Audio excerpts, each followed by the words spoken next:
morning, everyone. Thank you for being here. My name is Steve Robinson. I'm the president of Lansing Community College.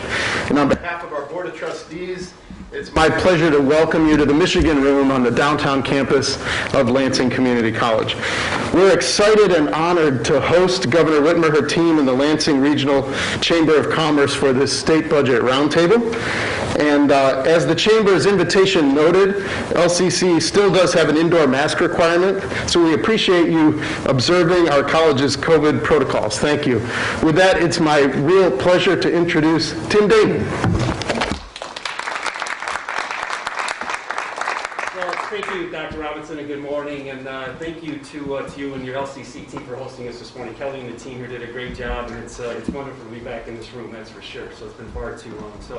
And thank all of you for joining us this morning as well. And we're certainly pleased to have Governor Gretchen Whitmer with us this morning to review the fiscal year 23 state budget. So last week when the budget was unveiled, I think you might have heard the term historic that was used with it, right, with the $74 billion budget. And think back to March of 2020 when it was a projected $3 billion deficit to now where we are in 2022 with a $7 billion surplus. And so that's quite a swing. And so I know that there's a lot of work going into it, being very prudent with what and how some of the dollars are spent here. But the key budget priorities and around and including economic and workforce development, infrastructure, education, healthcare, all things that are very, very critical to making sure that we're taking care and positive steps not only for the residents but the businesses of our great state as well. So without any more from me, it's certainly my honor to introduce Michigan Governor Gretchen Whitmer.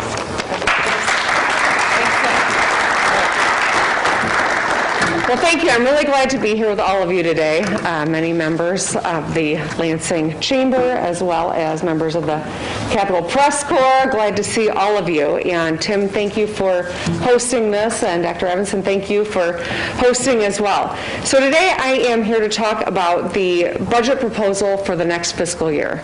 I introduced this last week.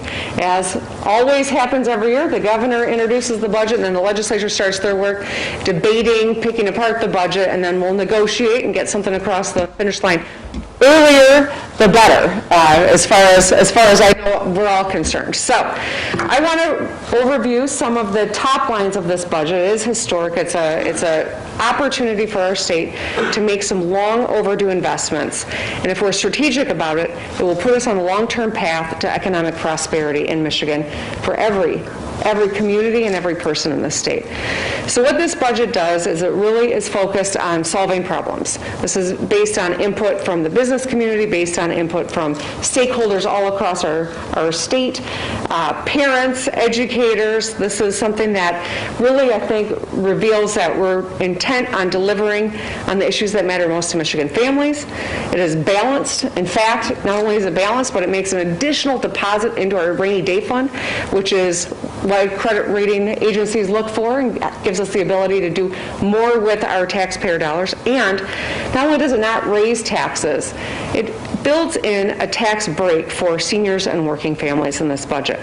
So I'm grateful for the input from and support of so many business leaders as we develop this budget.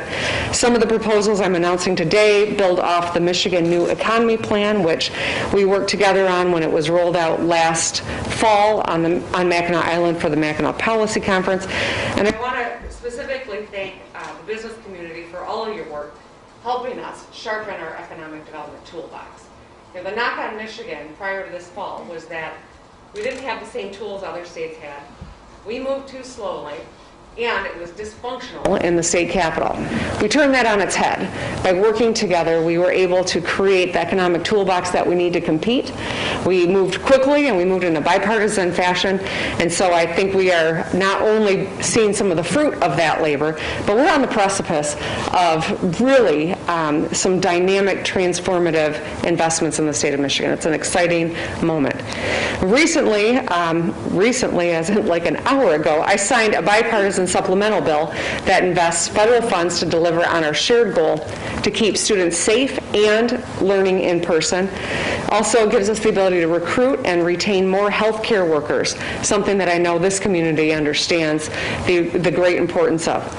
And the budget that I'm unveiling and sharing with you today will help us build a strong, growing economy. I know together we can make investments that power our small businesses, invest in our communities, and expand opportunities for everyone in this great state. So let's start with the economy and workforce. My top priority right now is growing our economy. The good news is that we have momentum. We got 220,000 more people back in the workforce in 2021. We took Michigan from a projected $3 billion deficit, as Tim said, at the beginning of the pandemic. May of 2020, we were looking at a 30% potential cut to our general fund. And now we have a $7 billion surplus. We got our credit rating upgraded in the midst of all of the mayhem, which is great news for our state. And we have had a lot of support coming from the federal government. So this means we've got a huge opportunity to tackle some of the biggest economic challenges for our families, our communities, and for our small businesses. Here's what we know about the people of Michigan. We're hardworking people. And I know when we work together, we can make investments that will directly address economic concerns that families have, like inflation, and that businesses share. We can build on the momentum and the work that we've already done. We can continue to create additional opportunities for people to earn more money in Michigan. So first I want to talk about cutting taxes and lowering costs. In the Save the State, I endorsed 2 tax cuts that would put more money in people's pockets to help them pay their bills and to grow our economy. The first is rolling back the retirement tax. It's been in effect for 10 years. We can save 500,000 households an average of $1,000 a year. This is households where people played by the rules, they worked a lifetime, and then the rules were changed after they were already living on fixed incomes. This is a meaningful help to seniors across Michigan. For hardworking people, I'm proposing that we raise the Michigan Earned Income Tax Credit. Now, this is a bipartisan tax policy that acknowledges people who are working hard, working full-time, but still can't keep their head above water, need some additional help under the tax code. This would give 730,000 working families an average rebate of $3,000 a year, a tax refund of $3,000 a year. The best thing about raising the Earned Income Tax Credit is when we do it, we lift 22,000 Michiganders out of working poverty, and we help households of 1 million Michigan kids. Half the kids in Michigan benefit when we simply raise the Earned Income Tax Credit. So I think that this is an opportunity for us to utilize some of these ongoing resources to invest in people that are working and playing by the rules and need a little tax fairness. So in addition to cutting taxes, I propose a couple of ways that we can lower costs for people. Number one is an electric vehicle rebate, $2,500, $2,000 toward the cost of buying an electric vehicle, $500 toward the cost of putting the charging infrastructure into our homes or into our places where we live. This is something that builds upon the federal tax policy, would knock $10,000 off the cost of an electric vehicle. EVs are cheaper to maintain and utilize. We are building them right here in Michigan, all across our state. We want the average person in our state to be able to afford to participate in this transition and save money along the way. So to put more Michiganders on paths to good paying jobs, I want to expand on some of the successful programs that we've built. I think about right here at LCC, there are a number of students who are here enrolled through the Michigan Reconnect, which is a workforce development program that we got done this last year, and the Futures for Frontliners, which is an opportunity to bring down the cost of tuition for people who stayed on the front line of the pandemic so the rest of us could stay home to stay safe. By expanding on these workforce training programs and increasing slots for pre-apprentice programs and removing employment barriers for low-income Michiganders, we can make a huge difference in terms of our skills of our workforce. We've made strides in hitting that the 60 by 30 goal that I announced in my first State of the State. I don't expect you to remember, it seems like a lifetime ago, but the goal is to get to 60% of our adults with a post-secondary certificate or degree by 2030. We were one of very few states that hadn't set a formalized goal. We've already increased our numbers by 4% in the middle of a pandemic. This is an opportunity for us to put this on a power boost and get more people skills so that we can fill in-demand jobs that pay well and create opportunity for more Michiganders. To grow our economy, we can build on the bipartisan progress that we made late last year Thank you. Many of you were a big part of getting that over the finish line, the business community, labor, our utility leaders, and Democrats and Republicans. We came together and sharpened our economic development toolbox. And because of that, we were able to see the biggest investment General Motors has made in the history of the company. $7 billion investment here in the state of Michigan. Battery plant here locally, and one in Orion Township, and also enhanced investments in a couple of other parts of their footprint in Michigan. This is an exciting moment. I mean, this is a big deal. I'm proposing that we put more resources into our Economic Development Fund so that we can land additional transformational projects and create thousands more jobs. I saw this community come together to keep GM many years ago.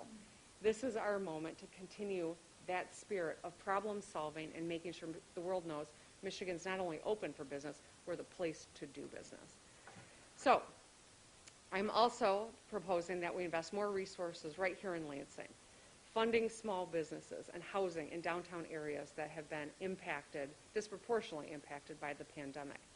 I also have proposed that we invest in our startup ecosystem and deliver grants directly to small businesses so we can help keep our main streets alive and get them thriving again.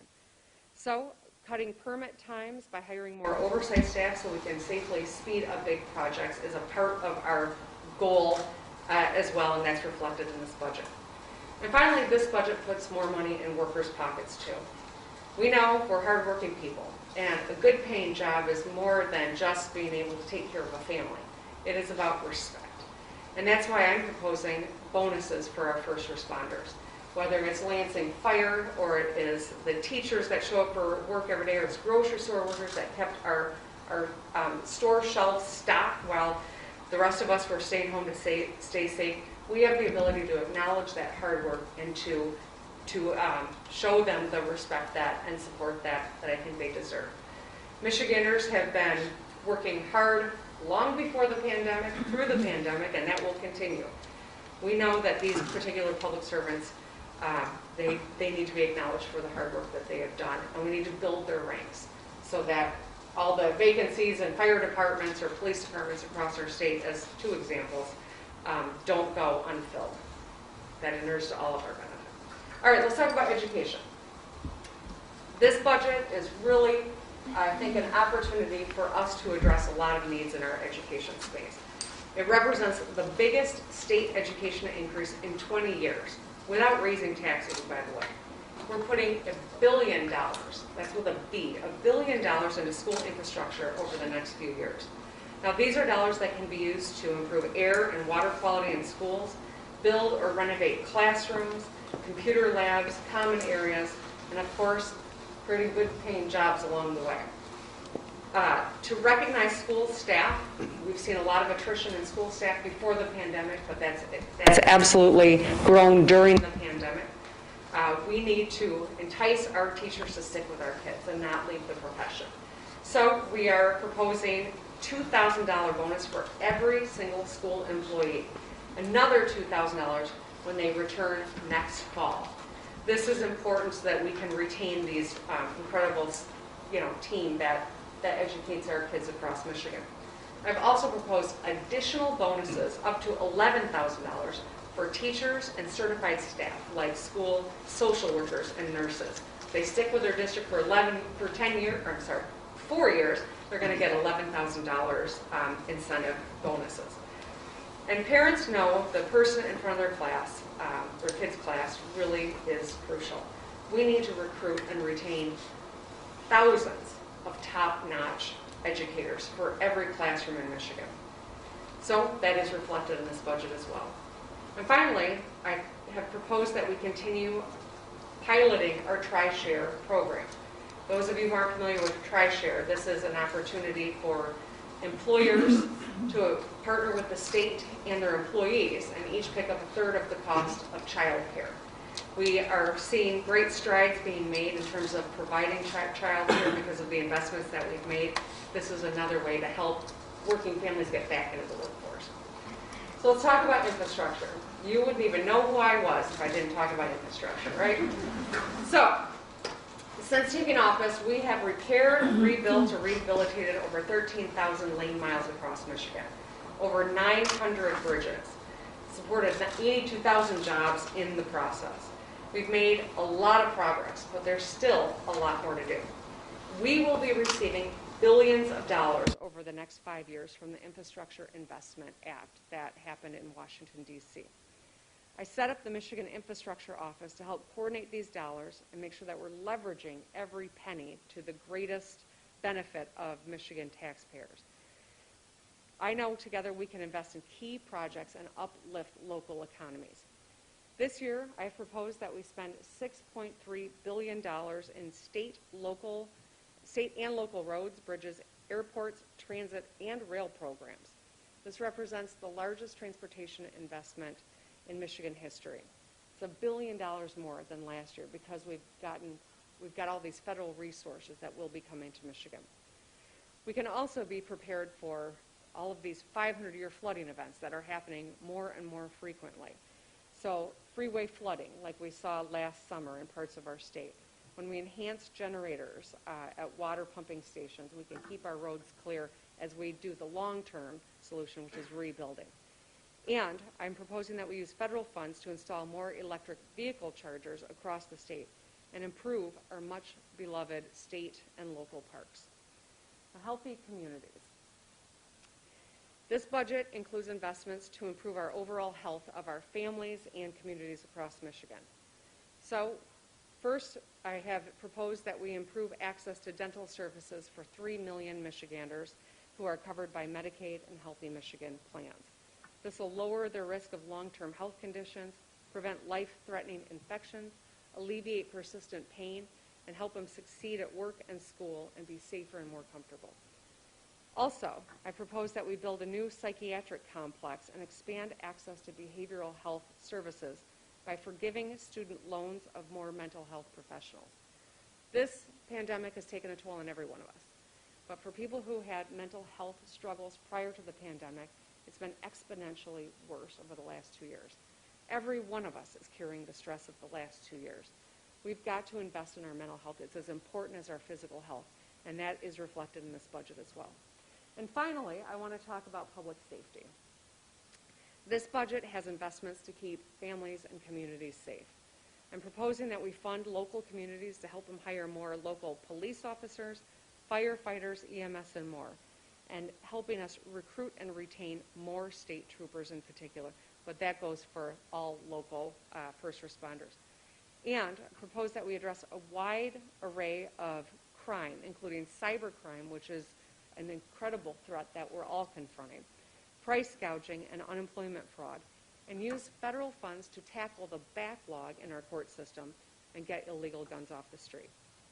So this is a moment in Michigan where we have a real opportunity. We have shown that when we stay focused on the kitchen table issues, we can get a lot of good stuff done. Our economy is growing. People are getting back to work. Our COVID numbers are starting to go down, and the temperature will continue to go up. I believe that when we stay focused in this moment on the kitchen table issues and get the politics out of the way, we can get a lot of good stuff done. I'm really feeling optimistic. I'm sober. We got our challenges, to be sure. But I think we are on the precipice of a moment where we set our state on a real path to prosperity and opportunity for everyone, and I'm excited about it. So with that, I simply would say this. I know we'll open it up for some questions, but your voices are really important. The introduction of the budget is the opening salvo. Now the work starts to happen, the sausage making, as you will, right? Your voices need to be present throughout this process. If you heard something you like, make sure your legislature knows that. If you heard something you're not crazy about, but you've got a better idea how we tackle a problem, bring that as well. It's in all of our interests to get this budget done on time or early, frankly, and to make sure that it reflects the important things that really matter to people and business all across our state. So with that, thank you very much for being here. I'm glad that you're here, and I'm glad to have your questions now. And welcome, Mayor Shore.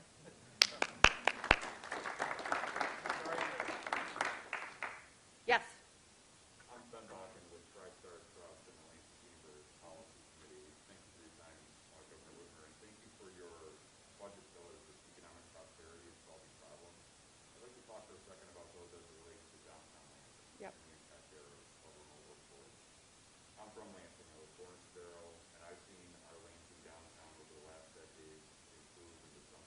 I just think is fantastic. There's vibrancy of people living downtown and so forth.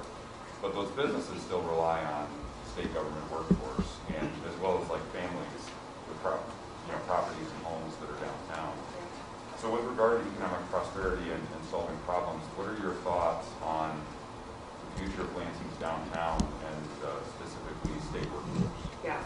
Well, a couple of things. I appreciate you asking the question. I'm not surprised this is the first question because I know I've had a number of conversations with the mayor and a lot of business owners in downtown. So as an employer, like every employer around the globe, right, we're working with a workforce that has, there are a lot of obvious challenges, right? We've got a concern around public health. And especially after going through this Omicron wave, we know how overrun Sparrow was, in particular, as an example. Shows how high a concentration of COVID that we've had. And obviously, that impacts our employees, just like any business. We've got employees who desperately want to all be back in person. We've got some who never want to come back into person. We've got 12 unions with whom we negotiate. And so we've got a lot of important things that we've got to work through. I recognize the impact that it's had on local businesses. At the end of last year with the economic development package, I was trying to get $40 million in there at the mayor's request to really be prioritized to communities that have been disproportionately impacted by employers who weren't able to come back in full. The legislature took it out. I'm still going to try to get that done, but I'm going to need your help. And I think the business community is going to have a really important voice of making sure that this gets done in one of these upcoming supplementals. I will continue to push for that. This General Motors announcement, I know, is going to have a huge positive impact on Greater Lansing. As you see the work happening at our Capitol, we're creating more destination opportunities for people, and that's an investment that I'm really pleased to see continue moving forward. We have built into this budget 5% increase ongoing in terms of revenue sharing, which will help the mayor, and a 5% one-time increase as well. So these are additional resources that I think will help the community. And then, in the fiscal year 22, we put $2 million for the art space, the entertainment concert venue. That is another investment that we're making here in Lansing. There's ongoing conversations, you can clap that here. But there's ongoing conversations too about additional ways that state footprint we might be able to work together to create more opportunities in Lansing. So I recognize the hardship, and like you, I hate driving through downtown and seeing businesses that are usually packed full of people and thriving, struggling to keep doors open. It's tough, and our budget, I think, reflects the kinds of investments that the city of Lansing needs in particular, but it's true of cities all across our state. And I'll keep working with you until we get it done. But I encourage you to make sure that, I know our Capitol Caucus understands, but reaching out to your fellow chamber members in cities that have been hit by the pandemic and helping us get this $40 million across the finish line would be a great help in the moment. And you'll see state employees starting to come back in greater droves, but the departments are not all the same, and it's not just flipping a switch, but we're working toward getting people back in person. Yep. Yes. Anyone from the press? I don't know how we're doing this. We'll do questions from the audience first, and Okay. then we'll transition to questions from the press. Okay, and if we run out of time, the press doesn't get me. I'm just kidding. I'm just kidding. Yes. Hi there, Jessica Rollins, owner of Silver Learning Center. What specific outcomes are you expecting for our students from the historic educational budget? Well, we know that the last 2 years has been much greater than a disruption, right? There have been a lot of kids who have not been able to get the supports that they need to continue their education at a level commensurate with in-person learning. And that's why, number one, we are so eager to push to make sure that our kids are all in person. It's really important. There's a very crucial component of that in-person learning that you cannot replicate virtually. And certainly, even if we were trying to replicate it virtually, not every child has access, right, and the support at home to be successful in that way. So this budget, by putting all these resources into the education of our kids, school districts can drop class sizes, they can hire additional wraparound supports for students, whether it's in additional literacy coaches or it is in social workers who can help address some of the mental health needs of our students. So I think that there are a lot of components in this budget that will help increase the likelihood that we'll have better outcomes, academic outcomes for our students. But it's also social outcomes, it's also mental health outcomes. This is a whole child approach that I think is reflected in this budget. Yeah, thank you. Yes, sir. I'm Brian Daniels. I'm a First Ward City Council member, small business owner, and member of the Chamber. My question is, what is your vision to prepare Michigan for the economy and jobs of the future? Yeah, so, we're standing, or you're sitting, I'm standing in a phenomenal community college. We've got 28 community colleges across Michigan. We've got 15 universities. Higher education and skills opportunities. We've got unique training ability here in Michigan. I would add so many of these union apprenticeships that create, skills opportunities, and people get paid while they get them, and then they're guaranteed a good job and a 401k. Like, there is a path for everyone in Michigan to get enhanced skill set that gets them into a good paying job. Building on the Michigan Reconnect, this was a bipartisan plan. We stole the idea from Tennessee and we made it better. It's a Michigan Reconnect focused on solving the skills gap that we have in Michigan. Every time we pitch to, folks that are looking to invest, whether they're out of state looking to invest in Michigan or they're Michigan companies that are looking to grow, the workforce conversation is front and center. Tax policy matters, sure, but the workforce, if you don't have the workforce, all the tax policy benefits in the world won't help your business be successful if you don't have the workforce. And that's why we put so much focus into growing these two programs that we got done in the middle of the pandemic. We've seen 170,000 people sign up for these opportunities. So we know that cost has been the barrier that's kept a lot of Michiganders from enhancing their skills. The more we can do to level that barrier, I think the better we'll be able to address, and you'll see more young people or middle-aged people or even old people like me on campuses enhancing their skill set. And I think this is the real opportunity in this budget. I also want to acknowledge, when Tim did the introduction, he, acknowledged kind of the massive change in economic situation for Michigan. A lot of these dollars are one-time, and so we can't build out ongoing needs with one-time dollars. That would be fiscally imprudent, and it would be setting us up for failure. But what we can do is make some initial investment in spaces that create opportunity, and that's why it's really important as you're looking at all the debates that are going to happen in Lansing, you keep that in mind, because we've got to be prudent, but we've also got to be bold. We've got a lot of other fellow states in the Midwest who have received billions from the federal government. They've deployed them already. We haven't. And that's not necessarily a good thing, because dollars that we have to address the outcome, the impacts of the pandemic that we haven't deployed yet are missed opportunities. And we could see inflation impact and lower the value that Michigan ultimately gets because we're moving slower. And we're not moving slower because of anything other than we've got a process that other states don't have. We got to have the legislature appropriate these dollars. I can't just deploy them even though they're dictated how they're to be spent. The legislature has to take that action. So we got to work together to get this done and realize the opportunity this moment. We have time for one last question from the audience, and then we'll move across. Yes. Hello, Governor. I'm Kevin Shaw with Wheelan.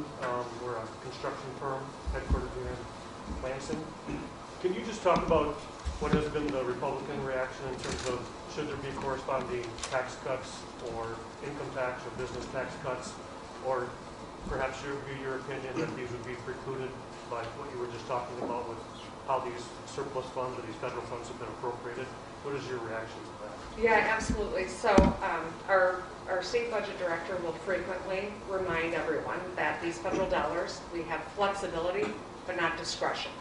And there are some in the legislature who I don't think appreciate how true that is. We have a 400-page document that tells us all the restrictions on how we utilize the infrastructure dollars. That's just those dollars. So we've got to be really smart. The tax cuts that I propose, we can pay for with ongoing revenue expectation.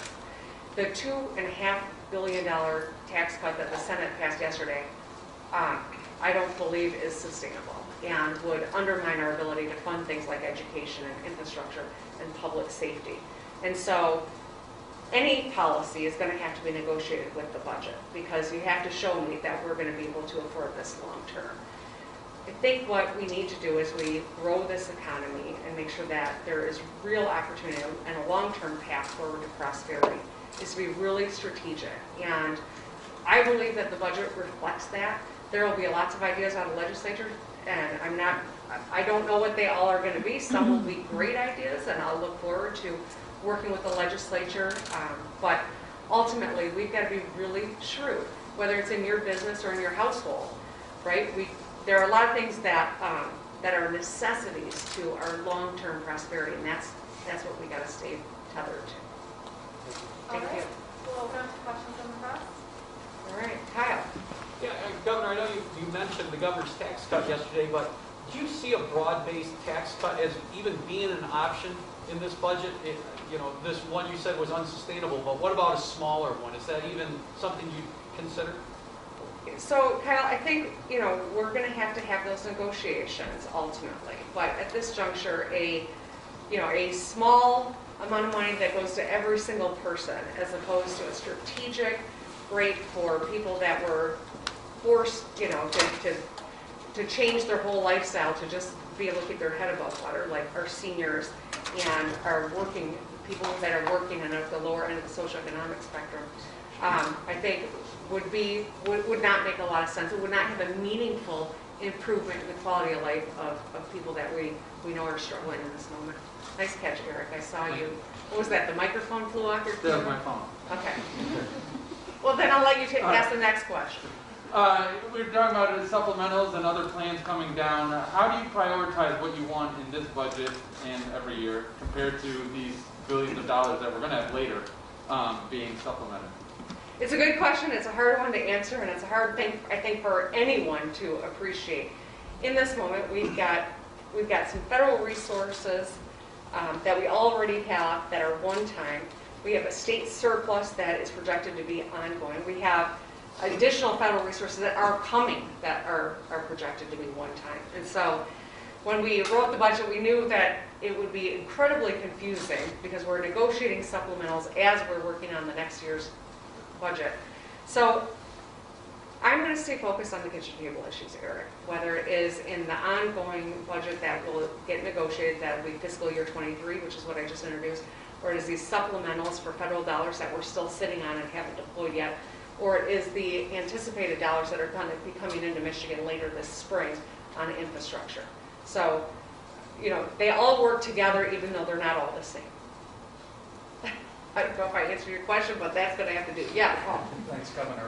Getting back to the state workforce in downtown, there were some comments from DTMB early in the pandemic that, a significant number of employees would probably never return to the office, and there would be, some would work a significant amount of time at home, and there would be a significant reduction of the state footprint in Lansing. I mean, has that thinking changed? The sort of the sounds I'm hearing from you and others suggest that the state's kind of moved away from that thinking somewhat. I think like every employer, right, we are grappling with a changing circumstance that we've all been confronted with. And like every employer, we've got a percentage of the workforce that is eager to get back, some that are very reticent to get back, and some that are, really struggling with child care or other barriers that are impacting the workforce all across the globe, frankly. Our hope is we know that we've lost something by not being in person, right?